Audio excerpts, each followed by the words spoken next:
What's up, guys? Welcome back to Tactical Dads. This is episode 4. As always, Whiskey, Rocky, and today we have our special guest, Pat. So, why don't you tell us a little bit about yourself and introduce yourself? Dude. Tell us about myself? Yeah. So, who are you? What do you do? Well, my name is Patrick, and I'm a cop. Yeah. That's about it. yeah. That's pretty much it, Just a cop, man. Just a cop. I am a dad, so that is the prerequisite to be on here. Yes, it is. No non-dads on here. Slightly tactical. Slightly so, but yes, it's today's... Go ahead. Just about qualified to be on here. Yeah. Today's episode is the importance of fitness in law enforcement, dude. So as you can see, Pat here's pretty jacked. fucking swole. It's all for show, though.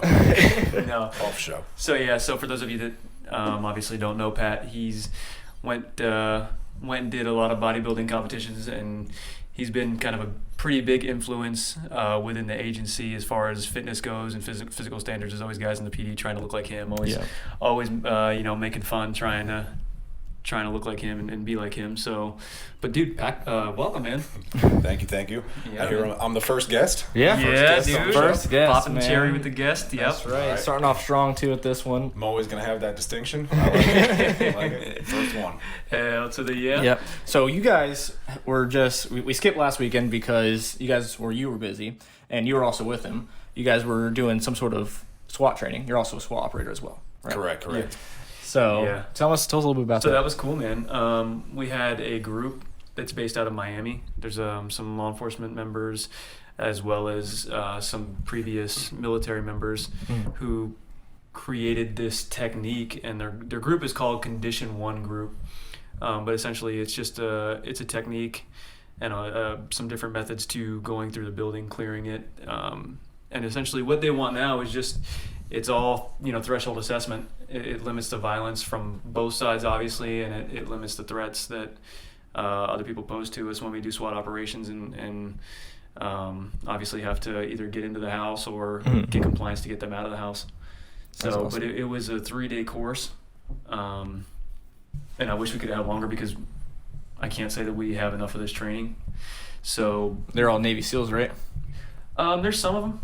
There's some of them that were previous and have done operations overseas. Obviously, very important to the country and the way we are today. Lead instructor was a SEAL. Was he? Yeah. Yep. That's awesome. Super cool dude, man, and he showed us a lot of good techniques to go about things.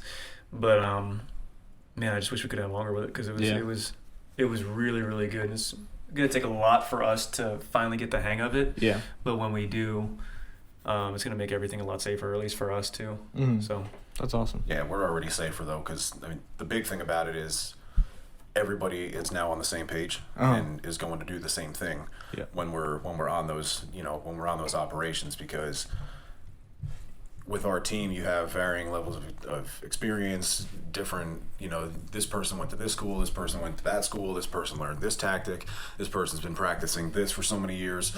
So it kind of was a complete overhaul of what our operations are inside of a house, which, like I said, now gets everybody on the same page. And at least maybe we're not up to 100% on that tactic, but at least everybody knows what everybody's trying to do now. Yeah. Versus the first one, you're the second one, you're the third one, and we're all on 3 different trains of thought. So yeah, dude, that's going to be huge. Once we start implementing that, I think we want to do it immediately. But I just can't say enough about the group that came out there and taught us, and what we learned in 3 days. It was literally, they called it a fire hydrant worth of information. Yeah, just going down our throats. Yeah, water out if you can. But I'm thankful for it, man, and hopefully we can take it from a SWAT aspect and translate that same type of building clearing on the road, which is, I think it's every SWAT operator's obligation, and should be something that they aim towards, at least from being on the road in that standpoint. Just like Pat said, it honestly, what it does with that is it puts us and the road, not just the SWAT team, but it puts the road dogs on the same page as well. Make everything a lot safer. That's awesome. Well, let's jump into fitness. Yeah. So right. And so, can I have the first question? Yeah. So, obviously, I have my own the way I think. I have my own opinion on things, but being a SWAT operator, at least from your standpoint, Pat, like being a SWAT operator, how much of an importance is it to maintain like a physical standard from like a SWAT aspect and a road aspect, or just even law enforcement in general, dude? Like to me, it plays a huge role. Oh, it's paramount. Why are you going to devote 25, 30 years of your life into this career for you to drop dead 5 years after you get your pension? Like, this job is already dangerous and unhealthy enough as it is, just on its own merit. Like, don't contribute to the factor by, not doing anything and not staying in shape. Yeah. I mean, there's some dudes, like, I'm not even gonna lie, like there's some dudes that work for our agency or some, even other agencies. Like I sit there and sometimes I'll look at them and I'll be like, please, nobody run on them tonight. Please. And if you do, hopefully there's some other resources there to help out, because it's just going to happen. Please don't fight them today, because it's just an unsafe. Yeah. It's just unsafe. It's an unsafe circumstance that there's somebody here that if anybody rolls on the ground with them, this law enforcement officer might be bigger, in body weight and other things, but like, you gotta understand the conditioning. There's a lot that goes into a fight on the road, a use of force or a foot pursuit. There's 30 seconds feels like 30 minutes. There's a fucking lot, dude. Yeah. There's a lot. Are you gonna have the go to last until your backup gets there? That's the big question. Yep. And then you think too, like we're talking about physical fitness, but also like from a mental clarity standpoint, you're in a foot pursuit. Obviously, you know that you are not going to keep up with this guy, but you're trying your damnedest too, and you're also trying to work your radio, relay everything, know where you're at, and everything else surrounding you. But if your cardio is on point, you're going to be not quite as out of breath. You're going to be huffing and puffing regardless of how in shape you are. But if you consistently put yourself in that frame of mind, or at least you're conditioned or you're accustomed to having your heart rate up at 160, 170 beats a minute, you're more apt to be able to have your wits about you and function under that stress. It's almost like one less thing to worry about as well. Or any use of force. Right. I agree, man. 100%. And that's not even from a law enforcement perspective. Like I'm looking at it like I'm a straight civilian, and I'm looking at it from the outside in. It's paramount. So we go from physical fitness and everything in foot pursuit to a fight. What about command presence, right? Yeah. What about command presence? This little fucking shrimp dick shows up on scene. People obviously know they can take advantage of him, and that up here plays a big role in how they act, what they do, their actions at the time, dude. It's crazy. Yeah, absolutely. So, I mean, to me, physical fitness is a very, very important part in law enforcement. We have a PD gym, and then they also do something with our insurance where we can get a membership at the local gym, right? Yeah. Yeah. So. You feel like not enough people utilize that, or? Yeah, I do, man. There's a handful that do. Well, there's that, and then they got the what is it called? The Adopt a Cop program for the BJJ. The jiu-jitsu. Yeah. That's nationwide, I believe, too, right? Yeah. I think you only have to pay $50 a month. Or I think it's less than that, isn't it? I think they sponsor you until you're blue belt or something like that, which is. Okay. I think it's just you go from white to blue, but nonetheless, like that, it doesn't only take time. Yeah. It takes time, and they're doing you a huge favor, and they're supporting you through it. So, and I know like a lot of dojos will even do like law enforcement classes for techniques that. Nothing, man. Dojo. It's funny, man. That will. You know what it reminds me of? No. It reminds me of Napoleon Dynamite. Oh. You know what I'm talking about? Yeah. Great movie. Yeah, you got to wear the American flag pants when you get right. I'm sorry, man. But continue, dude. Continue, man. But like a lot of dojos will have specific law enforcement classes for techniques that will help you on the road gain compliance with suspects, or just so you can actually put them in an armbar that's going to specifically put them with their hands behind their back so you can handcuff them easier, and different handcuffing techniques. There's a lot of techniques that need to be performed in a certain manner, and if you're not physically, you have no physical fitness about you, and your physique is one of a kind, I'll say. It's going to be hard to do those. It's going to be hard to do those, man. So, I mean... So what kind of training do you do, Pat? Well, okay, so before I started in law enforcement, I was a personal trainer for a number of years. Yeah. And while I was doing that, I was, sort of bodybuilding competitively. So all of my workouts and my diet and everything was sort of geared towards building as much muscle as I could, being low on body fat and not necessarily doing much cardio, cardiovascular activity. When I got into law enforcement, I kind of gave that up and, sort of tailored my workouts to, high intensity workouts, short bursts of energy and things that would sort of mimic, responding to a critical incident or, getting into a foot pursuit and, having to jump fences and, what have you. So I did that, for quite a while, but then just recently I kind of got the itch to start bodybuilding again. Yeah. And, oh yeah. Yeah, definitely not the healthiest law enforcement type training. It's nothing but lifting weights and eating and eating and eating and sleeping and training and eating and sleeping and training. I saw it. Yeah. But once I do a show and I get it out of my system, I'll just wind up going back to what I was doing before. So is that your goal, to get back into shows and stuff like that? Yeah, I want to get back on the stage. At least one more time. At least one more time? Just do it before you're over the hill. So, I mean... Yeah. So you've been off the road now for about almost a year and a half now, right? Is that correct? No, it was 2 years in 2 years in February. 2 years in February? Yep. Okay. So yeah, you've been off the road for a little while now. And so did you switch up your workouts once you got back into detective, or was it a little bit after that? No, because once I got into investigations, it was, our training is you're on call for 3 months straight. So you respond to anything that comes out that's by our policy a call out. And you pretty much take all those cases too. So you respond, you're the primary detective, and that goes on for 3 months. Yeah. And I got my ass handed to me multiple times over. And then we had an officer-involved shooting my first day solo as a primary detective, but that case got taken away from me for good reason. And that was all hands on deck for 2-3 weeks. Yeah. And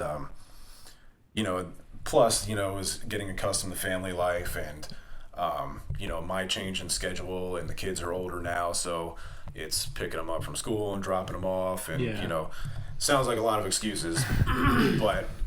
When you have to do it, it's not... Yeah. It's not a crazy excuse, man. Yeah, as long as I'm staying in shape, eating healthy, and training, bodybuilding will always be there. Yeah. So, I'm not concerned about that. I'm more concerned with getting everything else in my life lined up, before I kind of make that commitment, because once I make that commitment, nothing's going to stop me. Yeah, dude. It's I don't know. I feel like that's fucking consuming. It is. That's consuming. Talking about consuming, dude. So I know the answer, but just so, we could spread to Mason and the crowd, like, so how many meals a day are you eating? 6 whole meals and then 2 shakes with protein. So I'm having protein 8 times a day, but then 6 of those come from whole food. Okay. Wow. Yep. So, like, when you say whole meals, you mean like chicken, rice, each meal? Yeah. Some beef and turkey. Yeah, you switch it up. Yeah. Obviously, but like... chicken, turkey, beef, tuna, eggs, egg whites, and then your shakes after that. That's so tough, man. Yeah, that's tough. So are you force feeding yourself then? A lot of times, yeah. Yeah, it is exhausting. Oh, wow. Yeah. You're just eating around the clock. So do you bring that stuff to work with you?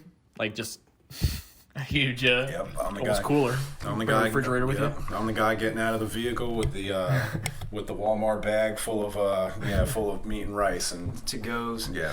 That's awesome. Yeah, dude, that's tough, man. So I mean, not only are you time consuming with work now, you're also time consuming with or consuming time with meal prepping, because that meal prepping.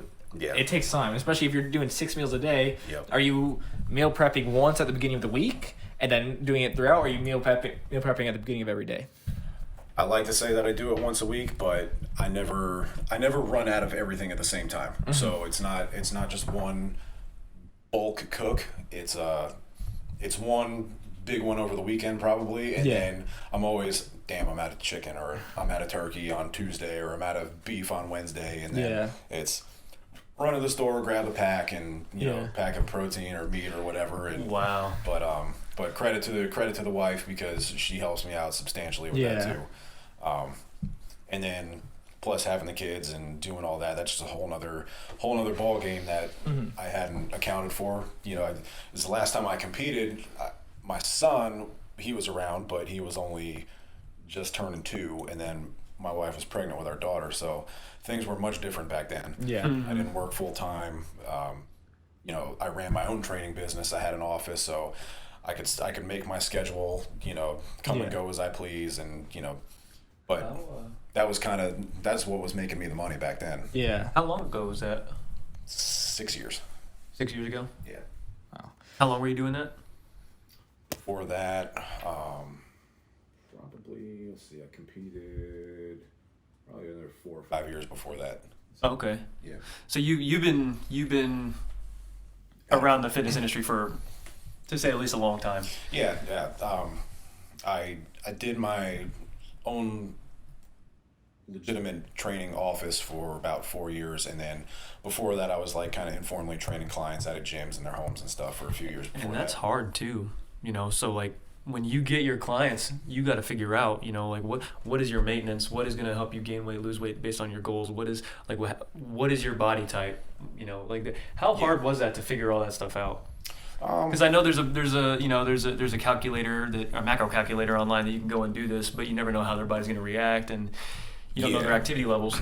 The hardest thing with that is keeping somebody consistent, because you can put anybody on a plan, you know, with so much protein, carbs, and fats and whatever, and it could work great for them, but you know, they do it 50% of the time, or they do it 60% of the time, and there's no way that you can really gauge how exactly that program is working unless they look you in the eye and say, I followed your plan 100% to the T for the last 2 weeks with no deviations.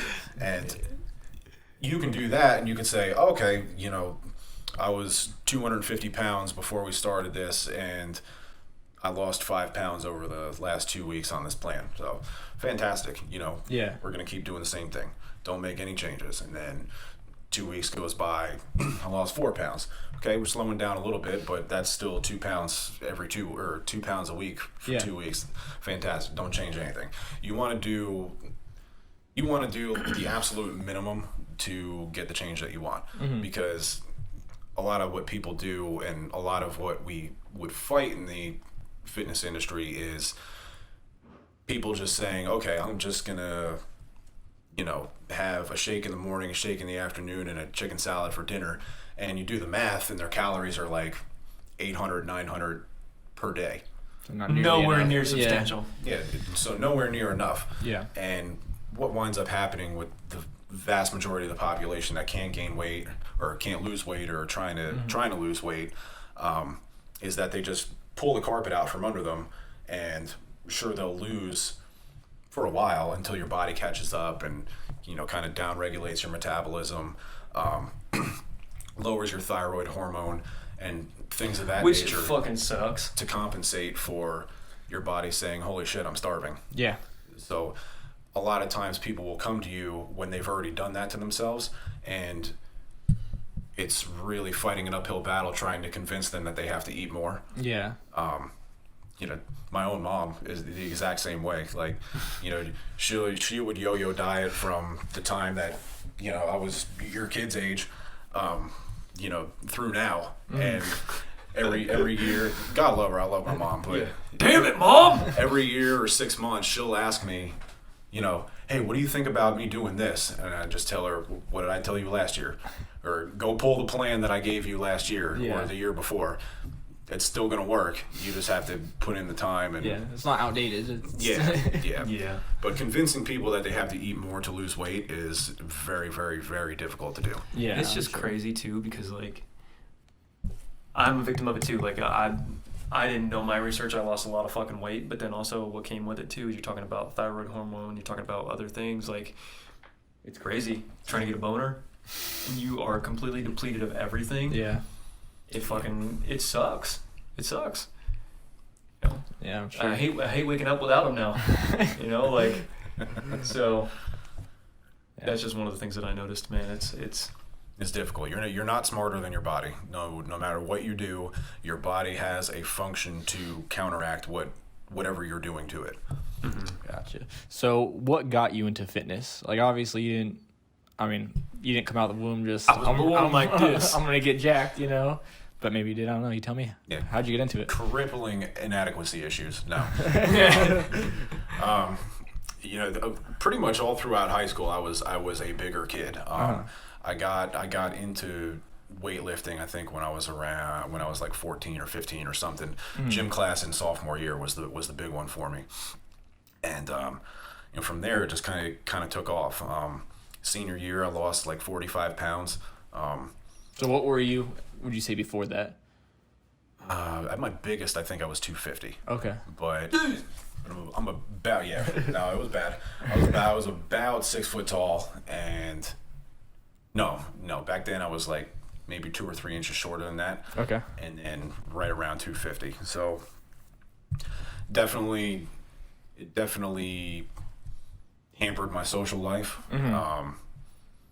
Stuff like that. And then, wound up watching Pump and Iron for the first time. Fuck yeah. Good. If you haven't seen it, watch it. Any bodybuilder that's worth his salt knows Pumping Iron. And it just kind of took off after that. My senior year, I joined the weightlifting team, and then we'd lift in the morning, we'd lift, during class, we'd lift after school. Stupidly, we were doing bench press every day, and nobody wanted to touch legs, that kind of thing. But at least it got me in the gym. Yeah. And then right after we graduated, joined the gym in town. Never looked back, and it's just been every year after that. It's just kind of learning. Pretty much on my own. I never hired a trainer up until I went into my first bodybuilding show. Okay. But so let me ask you this, because to me this is important, and I see it a lot, especially either on YouTube with these fitness influencers, the newer ones that are 17, 16, 15, and even other places, even here in town. So we're talking about being a high schooler, we're talking about weightlifting and everything like that. So taking away from that, my question is, what kind of supplements were you taking in high school? Like at that moment, like what kind of supplements were you taking, if any at all? No, nothing. Nothing. No creatine, no protein powder or anything like that. Because a lot of the high schoolers and a lot of the younger crowd now, they tend to take the easy way around, but easy as in easy to build your physique, but easy to also fuck yourself up in the future. Yeah, is definitely. there are these SARMs out there that obviously play a crucial role in the way kids are looking now and the fitness industry, as well as obviously steroids that have been around for years. But I'm seeing more and more like teenagers, high school kids that obviously compete either in their football program or their weightlifting program or whatever, doing this stuff. And I feel like it would be beneficial to somewhat educate them on the things that they should be taking and the things that they should do to build a foundation should they choose to do SARMs later on or steroids later on. That's completely up to them. But I feel like so as a high school weightlifter now, what kind of supplements would you take, if any at all? Protein and creatine. That's it. Keep yourself hydrated. Yeah, they don't need to be doing anything else other than that, other than learning how to eat right. These kids,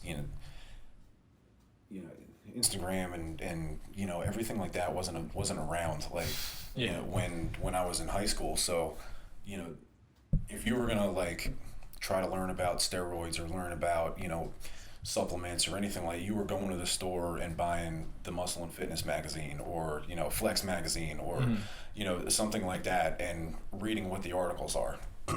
You do some research on the internet, sure, but none of that information is any more readily available in the past than it is now. Nonetheless, it's probably not as accurate either, because you look at this douchebag Mike O'Hearn. I'm all natty. Yeah. No, the hell you ain't. Lifetime natural. So you can't trust those magazines either, man. Plain and simple, the best way to learn about them, or to keep yourself safe, is just not fucking touch them at all. Obviously there are some people that do choose to touch them, but they have their own reasons. But if you have no reason, you don't plan on competing, you don't plan on doing any of the professional things that these professionals do, don't fucking touch them. Again, eat right, protein powder, creatine, shit. Go, take your multivitamins. Make sure you're getting the intake of things that you need to get the intake of nutrition wise, and even vitamin wise. Build a foundation with that first, and then you can make your decision on whether or not you think that you have some sort of professional or otherwise necessary to take these these substances. It's huge, man. These high schoolers are fucking themselves up, and they're fucking up their future with having kids and God knows what else, man. It's crazy. Yeah. So yeah, but they're fucking themselves up with having kids and other kinds of major organ failure, dude. It's crazy. Yeah. And I get it. That it's just a sign of the times. It's all about instant gratification. People don't want to put in the work. I didn't look anywhere near what I look like now. Yeah. Didn't have the the amount of muscle or years ago, but what reason is there to do that? Like these high school kids, I get it. If you're a college prospect, you're looking to you want to make football or basketball or whatever your career, and there's a lot of pressure on you to be the best that you possibly can, but it's not the way that it's not the way that you're going to do it. Yeah. And especially you don't go to a doctor, you don't know what you're talking about, and you hear hey, let's go get this from the local supplement shop, or hey, there's this website out of China where you can just go and buy whatever the hell you want, pay in Bitcoin, and they'll ship it right to your door. You haven't even begun to tap your genetic potential at that age, unless you're looking to be an elite Olympic athlete, a professional football player, you have aspirations to be a pro bodybuilder one day, you shouldn't even be thinking about touching that until you have your training on point, your diet on point, your sleep on point, your steroidal supplements on point. Yeah. And you've been doing that your life depended on it for years, until you're at least into your mid to late 20s. And it's crazy, man. You have to reach what you believe your genetic potential is before you do that. Before trying to use enhancers, pretty much. Yeah. Yeah. And have a reason behind it, dude. If you don't have a reason behind it, don't fucking touch it, dude. Because it's not good for you. Mm-hmm. A lot of those things they raise your cholesterol. They they lower your good cholesterol. They raise your bad cholesterol. They heighten your blood pressure. Mm. There's no reason to do it. Stop your nards from working. Yeah. It's crazy. Yeah, potentially. And then you got a lot of cops that do it too. If you're talking about law enforcement fitness, being the biggest dude in the room doesn't mean anything if you can't move and you can't fight and you can't run. Absolutely. And you can't breathe and survive. Yeah, preach. It's crazy. There's plenty of guys that you can you could be on a call and the big dude will be over there in the corner and you can hear him breathing and he's not doing anything except standing in front of the door. He's out of his car and you can hear him before you see him. Yeah. He's got veins popping out of his eyes, but what are you gonna do? I mean, what are they worth, right? What are you gonna do with it at the end of the day? Yeah, if you're across the football field in a fight, is he gonna have the energy to help you once he gets over there, type thing? Yeah, that's why when I was on the road, I would tailor all of my workouts to something that's gonna keep me healthy out there. Yeah, definitely. Were you doing a lot of HIIT workouts or? Yeah, definitely. Even how we train for Roundup or even sort of the CrossFit type. Small bursts. Mm-hmm. followed by like a little bit of rest and, multiple rounds, body weight exercises, things like that. Yeah. That is the only time I'll do CrossFit. With running mixed in, but like that's not really CrossFit. Yeah. Like a lot of the terms in CrossFit have been around forever. They just call it a different name, like AMRAP, like as many reps as possible. Like that's called training to failure. Like Yeah. Just different verbiage. Yeah. You're right. No, you're right, man. So what's your opinion on CrossFit? It has its place. Its place. Some of the if you're going to join a gym strictly for law enforcement fitness, sure, go ahead. But at the same time, be careful, because there's no reason to do clean and jerks with light weight to infinity. And then you couple, we're officers, we're alpha, we're competitive, and you couple those kinds of workouts with time-based incentives, like do so many reps every minute on the minute. That's another one, the EMOM. Yeah. Every minute on the minute. So do this quick, and then you'll have the rest of the minute to rest. So you have to do 5 deadlifts, or you can and 5 pull-ups or something, and then you get the rest of the minute off. So that's gonna be, I'm gonna try to do them as quick as I fucking can. Yeah. Form might not be there, but if I snap my spine in the 4th round, then what's the point? Yeah. No, you're right, man. So you have to be careful with it. Some of the things I don't agree with, but some of those workouts, depending on what they're tailored to or whatever the WOD, everything has the WOD. Everything has to have a fucking little acronym. Like, come on. Yeah. Whatever the way, it could be like 8 minutes. Yeah. Which I guess, you could be in a fight for 8 minutes potentially, or, hopefully be in some sort of critical incident for that long. But, short bursts of, as hard as you can, has its place too. But let me bring this back up, because we brought this up in the last pod, but we were talking about the fire in the home that had like 7 to 8 paraplegics. Yeah, that was one before that. Yeah, there's a prime example on that's why. A bad one. Yeah, that's a prime example of why physical fitness is such an important part, because all 3 of us were there. We had to carry kids out. Yeah, we had to carry some were kids, some were full grown. Yeah. I remember getting out of my car, and then they had oxygen tanks, propane tanks all on the back porch, and they were just blowing up the second I got there. That's what we were talking about, man. It was crazy. Yeah. But there was a huge propane tank on the north side of the house, and thank God that didn't blow. Yeah. Yeah. It was nonetheless a bad one, but moral of it is like, so somebody that is not as physically fit, or that could be a challenge to them. Yeah. And with that comes the liability of, hey, because you weren't physically fit, you were held to a standard to where you could have saved those lives, carrying them out. Obviously, we had the fire department. We went through this. We had the fire department carrying them down to the first platform, and then we'll go down that, the stairs and out the door. But if you can't do that, and you're probably the first one there, and at the time probably one of the only ones, if you can't do that, why bother? Why bother? That's just a huge prime example, dude. Like that is a prime example. Yeah. Amongst many other things that really just tell you how important physical fitness is. At least being in this job, man. Like it's crazy. Yeah. Oh, definitely. Being accustomed to having your adrenaline up and having your heart rate high and breathing heavy will do wonders for you, even on calls like not like that. Just any time where something might break bad, or you're running to a hot call, and you have that adrenaline going, and you're hopping out of the car, and your heart is pounding, because it could be go time at any moment.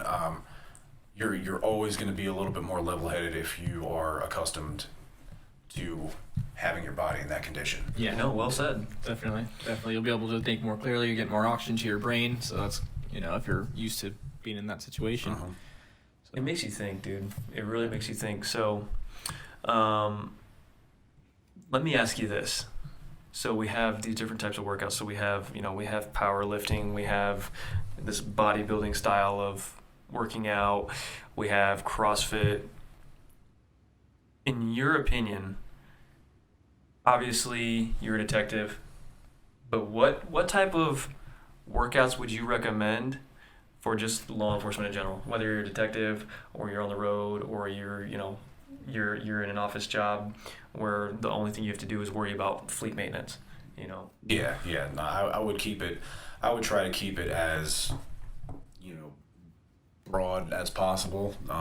Keep a variety in there. I would say if you train 5 days a week or you train 6 days a week or whatever, keep a variety in there. So a little bit of weightlifting, keep your cardio in the mix, and just keep sweating, pretty much, right? Yeah, and at the end of the day, something is better than nothing. Yeah. If you keep your weight under control by eating right and going and walking in the park, or then by all means, do you. It's good genetics. That's what we call it. Good genetics. You can do better, but if you go and get your blood work done and everything looks cool, then God bless. But I would say a combination of weight training and that that type of hit training. If you split it up, maybe one day you do push muscles, one day you do pull muscles, one day you do legs, and then spot it in between, or maybe a body weight circuit, or some sort of hit workout, or a long run, or try to keep it as fresh as you can. Change things up. Get your heart rate up. Yeah. So be flexible.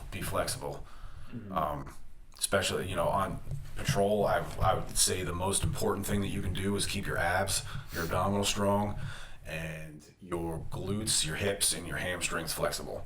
That was the biggest thing for me that I saw, was wearing the belt and the vest and everything.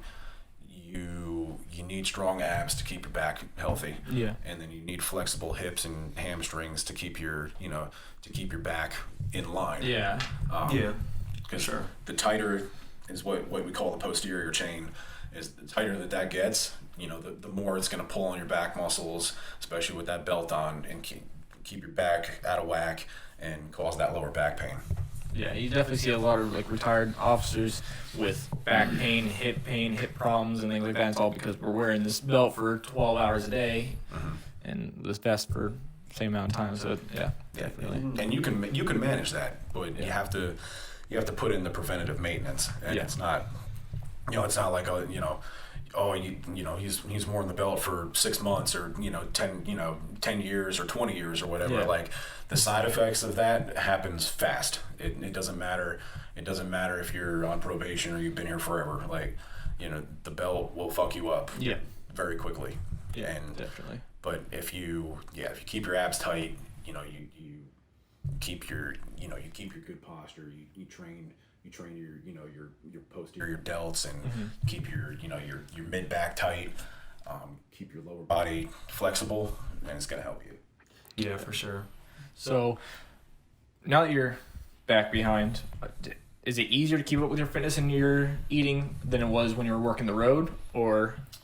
Honestly, no. No. And I thought it was going to be, but it's tough because once you get in, you get into work, and 80% of the time you can plan out your day, I would say. But then something, you say, okay, I'm going to train at lunchtime. Something always comes up, or some new case comes out, or you get a call out, or something of that nature. Yeah.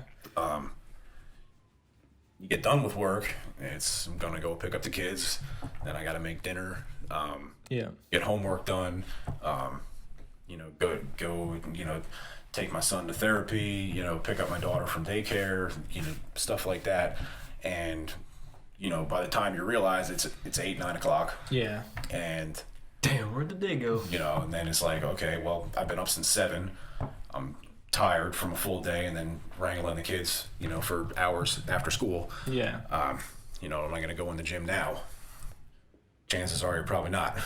Yeah. You know, because you want your family time, you want time with you want time with your significant other. You're prepared. You have to prepare for the next day. Stuff like that. So I did actually find it a little bit more difficult because, on patrol I would go to the training building and, go, take my hour out there and do, whatever.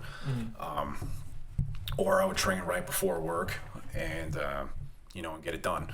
But then, the 8 to 5 thing is like, that's 5 days a week. Yeah. I'm like, I remember when I had days off during the week where you could get stuff done. Yeah. So it's just different. But the solution that I've come up with is now I wake up at 4 a.m., go to the gym at 5, then I'll be back home by like 6:30, shower, get ready, get the kids out the door to school. And then at least when I pick them up from school, I'm done. It's family time from then on out. And I don't have to feel guilty about, going into the gym, after I've already been gone all day. Yeah. So, it gives me more time with the kids because I'm training when everybody's sleeping. Yeah. So you say go to the gym. Do you actually go to a physical gym, or do you have a gym at your house that you utilize? Both. So when I shut down my business, I just took everything that was in my office and put it in my garage. Super convenient, not air conditioned. So. Yeah. So it's pretty good some time of the year, and then it's really, really, really shitty for the rest of it. And I don't mind training in the heat, and I don't mind sweating my ass off, but there gets a point where it's just counterproductive. Yeah. Like it's so hot in there that it's just unbearable. So when I got that itch to start competing again, I just joined the gym. Gotcha. Are you doing just so you're working out twice a day then? Nah, just once. Just once? Just once. And then I had something else. I forgot what I was going to fucking say now. Never mind. All right, I got one, man. So we've talked nutrition, we've talked supplements, we've talked a lot about working out, but one thing that we haven't really hit on is technique. So I know within our PD, some of the detectives, specifically in our narcotics unit, are doing this challenge where they're doing 200 push-ups a day for 30 days. Right? So, and I think you and I talked about this at that SWAT training. I want to really just touch on the importance of actually getting like a good contraction, good squeeze on whatever muscle group that you're working, and getting some blood within that muscle, and the importance of that, right? So, with the way I interpret them, and I also saw some of the guys that were there who are on the SWAT team and in that unit, doing the push-ups, and they're doing push-ups, and yes, they're hitting 200. Any way that they can, but they're doing them so fast, and damn well that they're not really focusing on it, and that's their main thing. Like, they want to see their progress, but they're doing push-ups in such a manner where they're not really focusing. Yeah, and it's everybody has a challenge, and it. Looking at it from the outside in, if it gets you moving and it gets you motivated, then go ahead, by all means. And then again, it's about your goals. Like, why are you doing those? Are you trying to make your chest bigger? Or are you trying to be stronger? What are you doing? Like, or if you're just doing a challenge to do a challenge, then, it is what it is. But depends on what you want. If you want to build a larger chest, make it look more aesthetic, then sure, that's not gonna just hammering out push-ups as fast as you can isn't gonna be the way to do it. Like, you should be taking your time, slow on the way down, quicker on the way up, squeezing the muscle, don't lock out, keep the time under tension, and stuff like that. But so when you're working out or you're doing these challenges, chances are you have a goal, and it's not to just do 200 push-ups a day, because if that's the case, But sometimes you don't. Like, I guarantee one of the guys saw it and was like, "Oh, this sounds cool," and then he told the other guys in the unit, and they're like, "All right, fuck it, we'll do it." But so I guess my main message is whenever you're doing something fitness related, especially when you're a law enforcement officer and you're doing these things, do it with a purpose. Whether it's you have a before picture and you want to see how this after picture comes out and you want to see like a clear difference, or you're doing it because you're overweight or you consider yourself obese and you want to slim yourself down, you want to be more in shape, you want to be more fit and that type of thing. Or if you just want to be overall healthy, you want to change the way you're eating and you want to make a difference within your physique and within your nutrition, like do it with a purpose.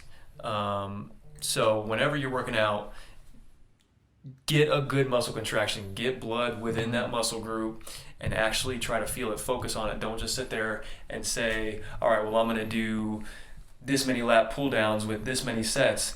Actually take the time, find a comfortable weight where you can contract, pull through your elbow, get the muscle in your lat, get the muscle in that whole group that, you know, whatever you can do, take the time to think about it. Don't just, you know, put the little key to the end of the stack and be like, oh yeah, I could fucking rep this out as you're swinging, you know, back and forth doing it. No, you know, take time, work on your form, your technique.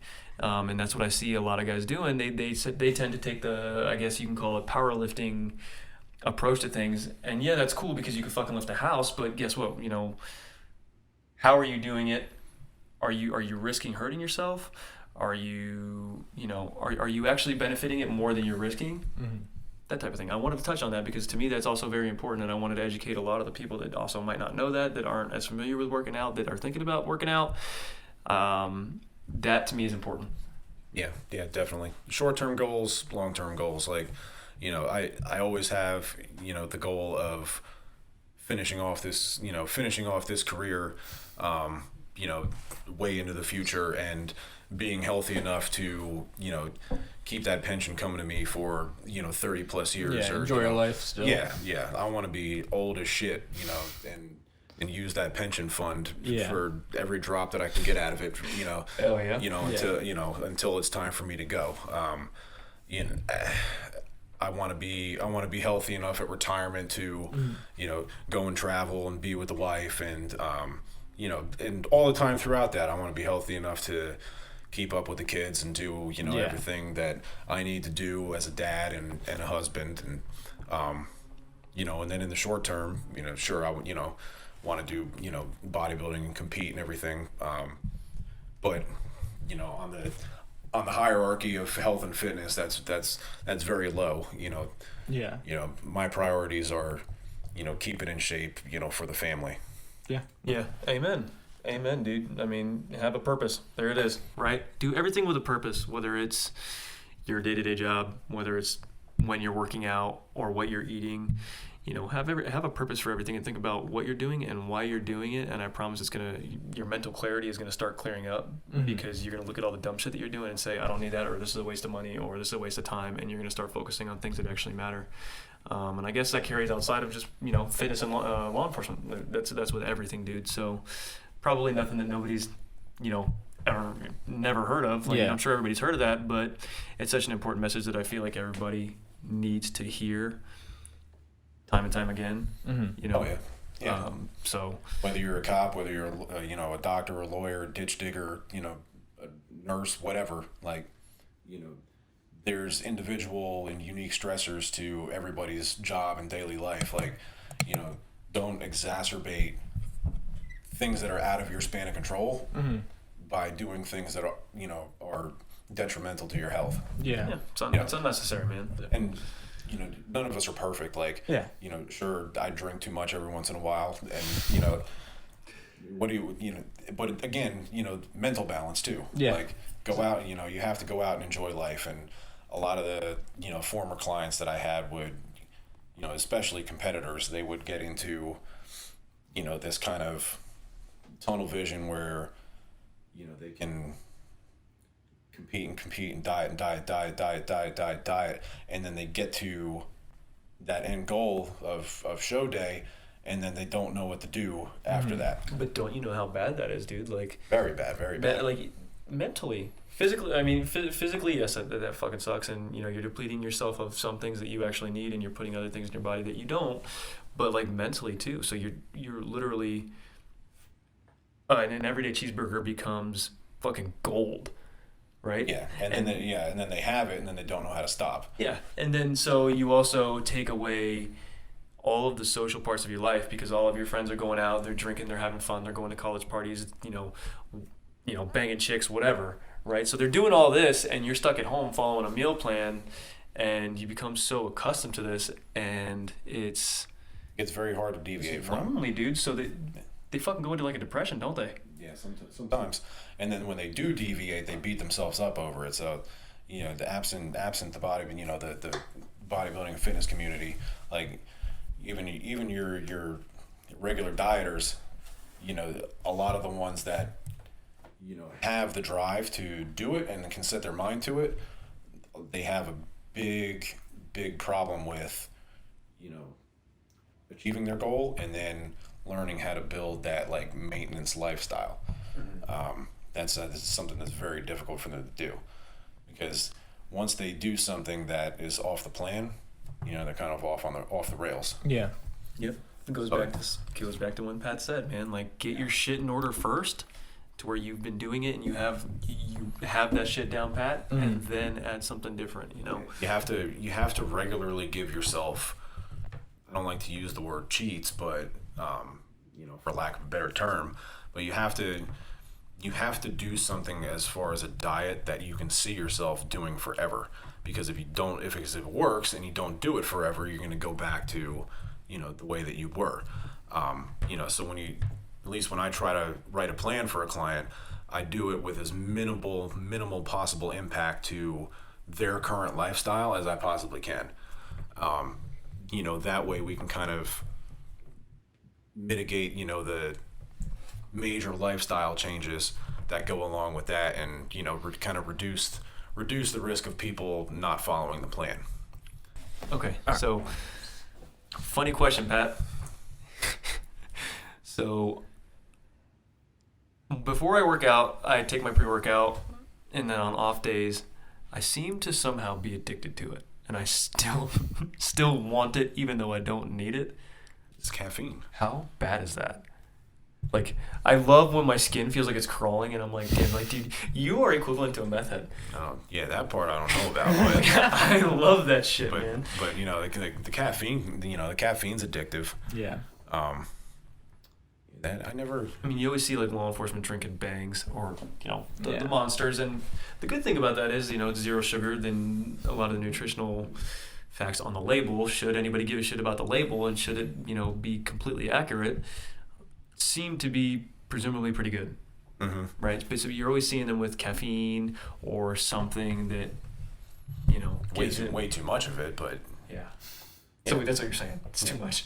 It's too much. You got a problem there, bud. That's what he's trying to tell you. In moderate amounts, but no, I can't say that I ever had an issue with wanting to take pre-workout on non-training days. Yeah. So, speaking of off days, do you take off days now, or are you every day? To, Yeah. How important is having those rest days? It's monumental. Yeah. It really is, and that's something that really comes with experience. Towards the end, or pretty much when I competed. Last time I competed, I was constantly training, and wasn't getting enough sleep. Having an extra hour of sleep is more important than doing that extra mile on the treadmill, or doing that extra few sets in the gym, or whatever. That your body needs to recover, and that's hard for a lot of the people out there, me included, because if I'm not tired and I don't feel like I've been hit by a bus after training for 6 days, like, I'm gonna keep going. Yeah. But your body needs that recovery period. Yeah. So on your rest days, do you do like stretching, or you just nothing? Any active recovery? Any? I might walk. Yeah. That's good. If I need to get out there and do something. There's so many benefits to walking, bro. It's digestion. Mm-hmm. Like, you walk within 30 minutes of eating a meal, your digestion is going to go a lot smoother than it normally does when you sit on the couch and maybe take a nap. Mm-hmm. Yeah, Stan Efforting pushes 10-minute walks after every meal, and it's supposed to lower your blood pressure. It's supposed to have like a tenfold benefit for your digestion. Oh, really?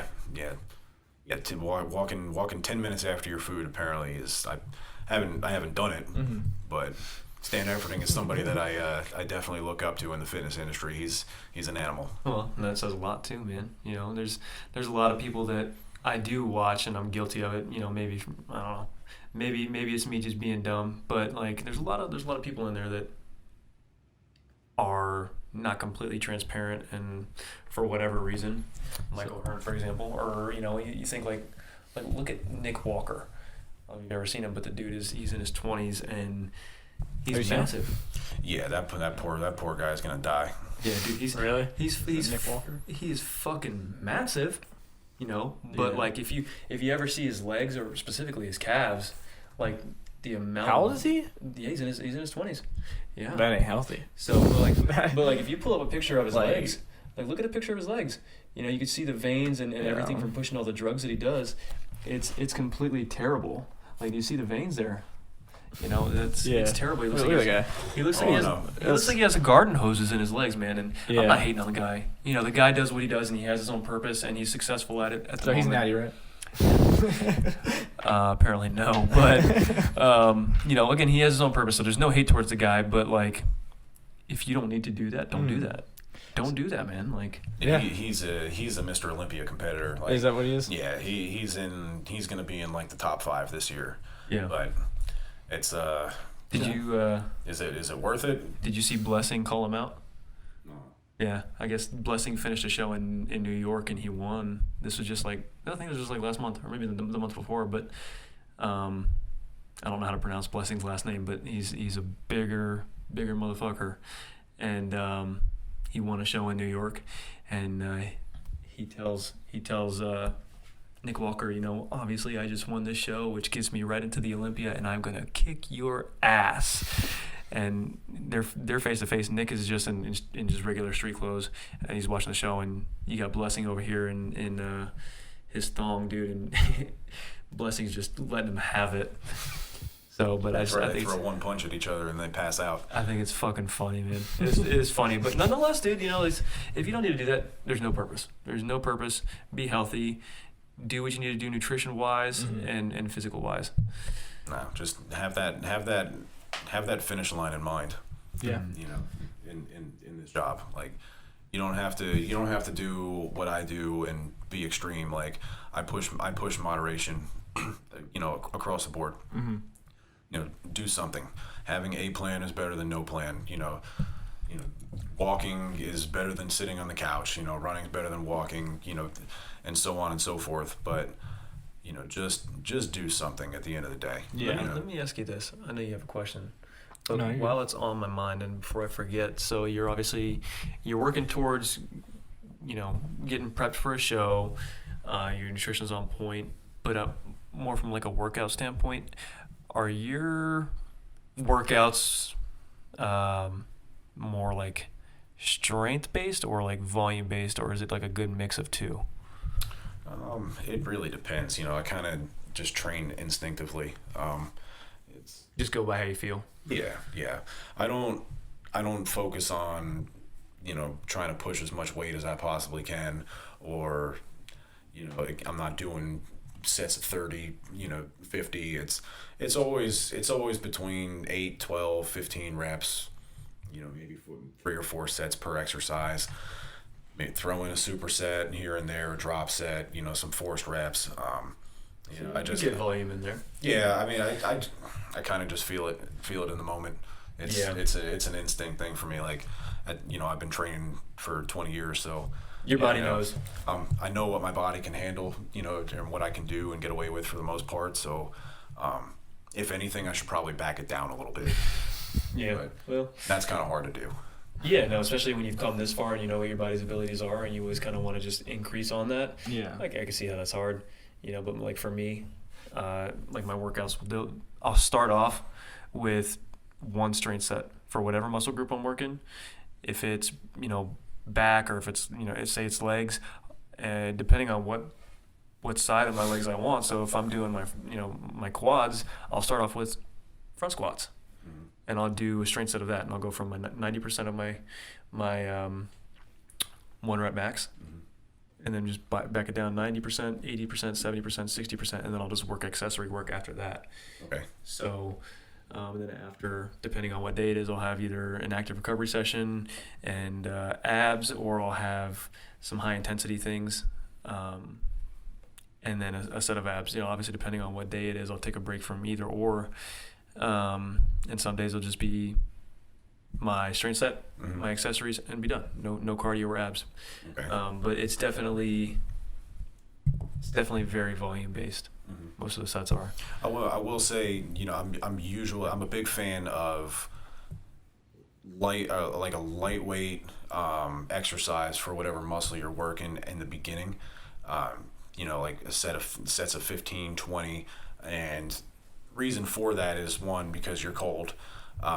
You know, you don't want to put a whole bunch of stress on your muscle, you know, without getting the blood in there first and getting warmed up. And I find that to be better than like stretching. A lot of people do like static stretches before they work out, and I don't really think that's the greatest idea because the muscle's cold already.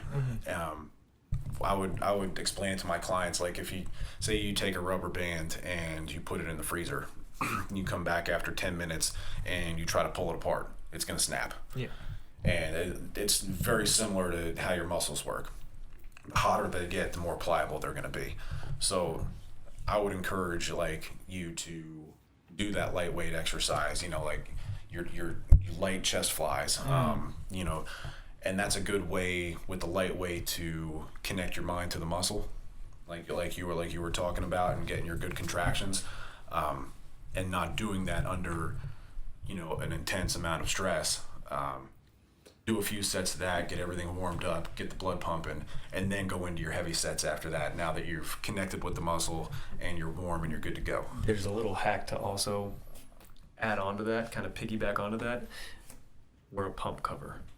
Oh, yeah. We're a pump cover, man. We're a, you know, a hoodie, or a, you know, a windbreaker or something, or one of those sweat jackets. Yeah. We're a pump cover, man.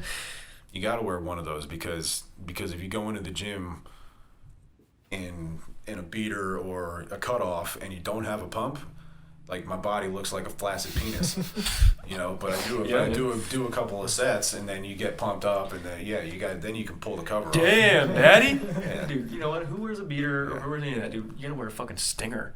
You gotta wear a stringer. That's a stringer. Yeah. You gotta wear a stringer, dude. One of the old school pumping iron stringers. Yeah, it's the Apollo Creed back thong. Yeah, dude. Fuck yeah. Those things are fucking gnarly, man. You gotta have a lot of confidence to pull something off like that. Oh, well, yeah, dude. I mean, you wear your pump cover, you go get your pump, get some blood flowing through your muscles, and then you take that bitch off and catch the eyes. Whoa! It's like, you ever seen that video? C-Bum? Yeah. He's in the gym and he's got his hat on real low and he's got his hood on and he's warming up. Takes that bitch off, and then you can see literally like guys on the bench, and they go from looking at their phones, and then they go like this. Yeah, the whole gym goes silent after he takes it like off. A ray of gold just reflecting back at him. Yeah. So what are you going to be competing in? Are you going to be trying to compete in what class, I guess? It depends, because right now I'm trying to put on weight. The classic physique division is there's weight caps for your height. Yeah. So I think I can only be like 212. And if I'm gonna try to go with the classic side, which that one's blowing up right now. It is, and it wasn't around the last time I did that. Yeah. So, you know, the last time I was competing, and I like it because it's going to be people that are very similar in height to me, so I don't have to stand next to somebody that's like 4 or 5 inches shorter than me. Yeah. And, you know, the same weight. You know, so I have like a longer, leaner type look, whereas if you're a 5'7" guy and you're 230 or 220, you know, whatever, you're gonna look like the broadside of a barn standing next to you. I have pictures to prove it. It's sad. Like this guy looks like a boulder. Yeah. And then, you know, I look like a stick standing right next to him. It's oh god. It's sad. So I like the classic thing. I just hope I can make the weight for it. Well, use that as your motivation. You look at that thing and you're like, fuck that guy. Watch this. Knock the fucking reps out. What do you think about that? Huh? What? So now, what we're talking about is big bodybuilders. What's your opinion on the Liver King? Oh, Do you well, think The liver one? Do king. you think he's natty? No. All right. And two, do you think there are benefits to eating raw meat like he does? If there is, then I'm gonna miss out on it because it's just way too many diseases. Yeah, That you definitely can, is. that you can pick up with that. Like, I mean, Liver king.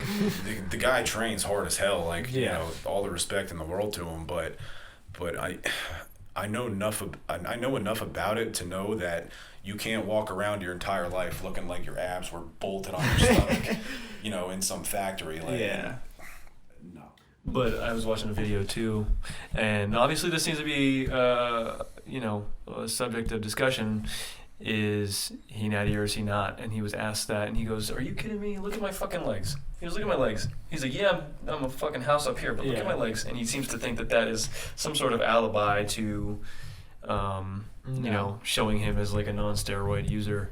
And I'm sitting there thinking, like, you know what? Maybe you just have bad genetics. Maybe you don't train legs. Maybe you don't take it as intense as you do with your upper half. But Yeah, but I've seen. There's no way that you are not. I've seen videos of him carrying a 100-pound backpack, and then having like a 200-pound sled, like that's over his shoulders that he's pulling behind him. Yeah. With 100-pound kettlebells in each hand. Just trailing. And he's walking with it. Like the whole workout, I think, is just walk with that weight on you for like a half a mile, and he does it. Like it's insane. Like, There's just no way you're not pushing any sort of drugs in you're doing something. Yeah, There's something. Whether it's like a replacement therapy, which I highly doubt, or if it's, a good amount of substance. But that's just me. Who am I? I'm a fucking dumb cop that just likes fitness, I guess. Yeah. So we've been doing this for about an hour. You want to wrap it up? Yeah. You have any other questions? No, I'm good. No? You want me to wrap Yeah. it up? Anything else you want to say? No. No. Wrap us up. Take care of yourself. Live life in moderation. Yeah. Train hard. Eat good. And Drink beer. And occasionally, Occasionally. have that long-term goal in mind. Yeah. Go home to your family. Don't just go home. Don't just survive the shift. Be healthy. Just Don't try to survive the shift. Like, what was I gonna say? I had something witty I was gonna say. Don't try to survive the shift, but keep yourself healthy enough to where you do, you're going to survive that shift, if that makes sense. That was what I was going to say, but fuck you and cut that out. I'm staying it now. No, fuck that. I'm taking it down. All right, guys, and that is episode 4 of Tactical Dads. Thanks, Pat, for coming out and joining us, man. Absolutely, And just kind absolutely. of filling us with all this knowledge and getting your opinion on things from a fitness aspect, man. It really means a lot to us, and we look forward to having you on with some other episodes, man, and maybe a SWAT episode or maybe some tactical, that goes along with Tactical Dads. So sure, absolutely. Yeah, and until then, thank you guys. You guys take care. Have a blessed holidays, and thank you.